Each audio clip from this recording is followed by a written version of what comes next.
विदर्भातील सर्वाधिक काळ चालणारी तसेच ऐतिहासिक व पुरातन असलेल्या बैरमबाबा यात्रा महोत्सवात प्रहार जनशक्ती पक्षाच्या वतीने आयोजित जंगी शंकरपटाचा मंगळवारी थाटात शुभारंभ करण्यात आला। या सोहळ्याचे उद्घाटन संपन्न झाले।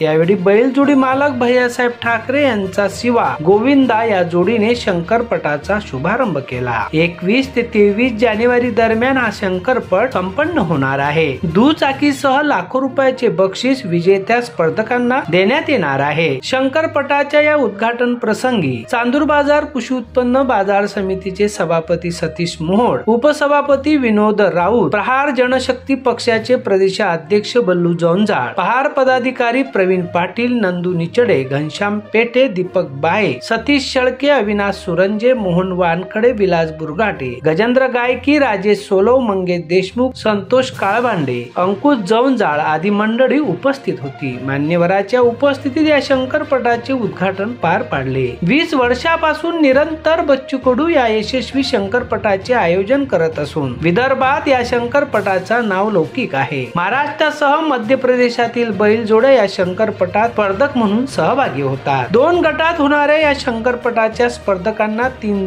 दुचाकी वाहने व लाखोंचे बक्षिसे देण्यात येणार आहे। 23 जानेवारी रोजी अमरावती मध्यवर्ती सहकारी बँकेचे उपाध्यक्ष अभिदिश ढेपे, संचालक नरेशचंद्र ठाकरे, जयप्रकाश पटेल, सुनील वराडे, अजय मेहकरे, आनंद काळे, चित्रा डहाणे यांच्या प्रमुख उपस्थितीत बक्षीस वितरण सोहळा संपन्न होणार आहे। शेकडो वर्षाची परंपरा असलेल्या या शंकरपटात महाराष्ट्र व मध्य प्रदेशच्या सीमेरेषेवरील बैरम यात्रेत मागील 1 महिन्यापासून लाखो भक्तांचा दर्शन भेटी फुलले आहे। शनिवार रविवार 2 दिवस लाखांवर असलेली गर्दी, त्यासाठी प्रचंड पोलिसांचा बंदोबस्त आणि आवश्यकतेनुसार वाहनांना प्रवेश बंदी करण्यात आली आहे। मंगळवार पासून पहाड संघटनेतर्फे लाखो रुपयांचे बक्षीस असलेले शंकरपट स्पर्धा सुरू झाली आहे। ध्वज पूजन व बैल जोडीने या शंकरपटाचा शुभारंभ करण्यात आला आहे। 2 दिवस चालणाऱ्या या शंकरपटात प्रेक्षक तसा स्पर्धक मोठ्या प्रमाणात आले असून पहाड जनशक्ती पक्षाचे कार्यकर्ते यशस्वी आयोजनासाठी मेहनत घेत आहे। अध्ययन समाचार लाईव्ह बैरम।